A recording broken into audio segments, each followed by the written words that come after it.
दोस्तों आज हम बात करने जा रहे हैं एक ऐसे आदमी के बारे में जो कि पहले एक साधारण टीचर था, लेकिन हालात उसे दुनिया का सबसे खतरनाक स्नाइपर बना देता है। एक ऐसा स्नाइपर जो अपनी आंखों पर बंधी पट्टी से कई किलोमीटर दूर बैठे दुश्मन को भी मार गिराता है, जिसका नाम निकोलाइस उर्फ यानी रावण होता है। कहानी शुरू होती है यूक्रेन में एक छोटे से गाँव से, जहाँ पर निकोलाई नाम का एक शांत स्वभाव वाला आदमी अपनी पत्नी के साथ रहा करता है। निकोलाई स्कूल में मैथ पढ़ाया करता है और गांव के बच्चे उसे काफी पसंद करते हैं, लेकिन हर एक जगह पर एक ऐसा लड़का जरूर होता है जो अपनी टीचर की बेइज्जती किया करता है, जिसका नाम एवन होता है। एवन अमीर घराने से था, इसीलिए वह हर रोज अपने टीचर को परेशान किया करता है, लेकिन निकोलाई उसे कुछ भी नहीं कहता है। दरअसल वह चाहता है कि यदि यह टीचर मुझे मारेगा तो मैं इसे स्कूल से निकलवा दूंगा, लेकिन निकोलाई बहुत शांत स्वभाव का आदमी था। एक दिन खबर आती है रूस ने यूक्रेन पर हमला कर दिया है। देश भर में अफरा तफरी मच रही है। शाम को घर लौटने पर निकोलाई को पता चलता है कि उसकी पत्नी प्रेग्नेंट है। वे दोनों काफी खुश होते हैं, लेकिन खुशी ज्यादा देर नहीं टिकती है। अगले दिन जब निकोला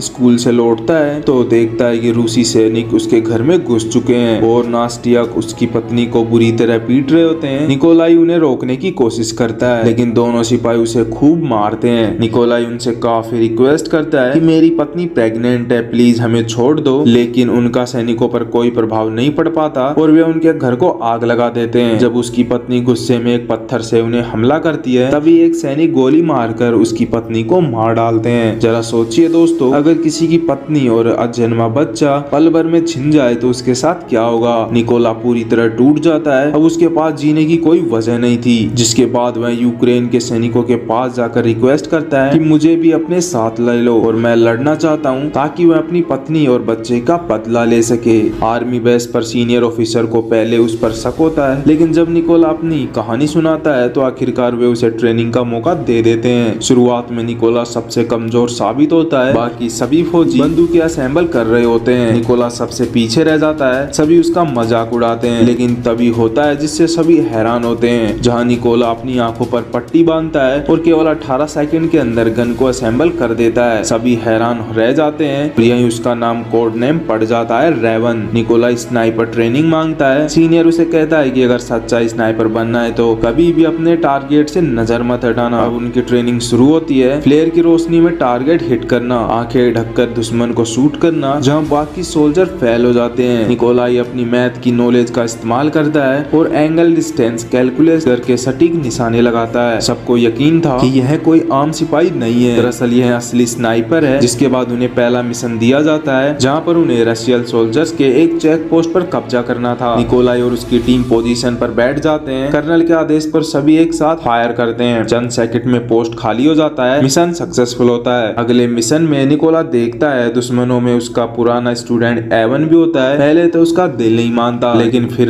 लैंड माइन शूट करता है और धमाके में एवन समेत सभी लोग मर जाते हैं। कर्नल उसे समझाता है कि वो तुम्हारा स्टूडेंट नहीं था, वह तुम्हारा दुश्मन था, लेकिन असली खतरा अब सामने आता है। रशिया का सबसे बड़ा स्नाइपर श्री, उसने यूक्रेन के कई टॉप स्नाइपर्स को मार गिराया था। उसकी नजर अब रावण पर होती है। एक मिशन के दौरान निकोला गुस्से में अपने दुश्मन को शूट कर देता है। इस वजह से दुश्मनों को उनकी लोकेशन का पता चल जाता है, जिस पर श्री फायदा उठाता है और कर्नल को हेडशॉट मार देता है। निकोलाई टूट जाता है और वह इसका जिम्मेदार खुद को मानता है और वह अब कसम खाता है कि वह श्री को मार डालेगा। वह प्लान बनाता है। दो टीम दुश्मनों के सामने और पीछे से अटैक करेगी। इसी बीच रावण दुश्मन बेस में घुस जाएगा और श्री को खत्म करेगा। निकोलाई चुपके से बिल्डिंग में घुस जाता है। कुछ गार्ड्स को मारकर वह अंदर जाता है। आखिरकार उसका सामना एक सीरी से होता है। दोनों के बीच काफी खतरनाक फाइट होती है, जिसके बाद रेवन अपनी पत्नी का स्टैचू दुश्मन के सामने रखता है। श्री ध्यान भटकाता है और अगले ही पल रेवन उस पर टूट पड़ता है। चाकू से उस पर हमला करता है। श्री की जान ले लेता है। मिशन पूरा होता है। रशियन बैकअप टीम भी आ जाती है, लेकिन रेवन और उसकी टीम पहले से तैयार थी। दुश्मनों को घेर कर चुन चुन कर मार डालते हैं। कुछ दिनों बाद निकोलाई अपनी पत्नी के कब्र पर जाता है और वह उसे कहता है कि मैंने जो वादा किया था अपने कातिलों को मार गिराया। रावण पूरी तरह स्नाइपर बन चुका था और वह कसम खाता है कि जब तक उसकी सांसें चलेंगी वो अपने देश के लिए लड़ता रहेगा। तो दोस्तों, आपको कहानी का एक्सप्लेनेशन कैसा लगा कमेंट करके जरूर बताएं और कमेंट में यह भी बताएं यदि आप निकोलाई की जगह होते तो आप यही करते या नहीं।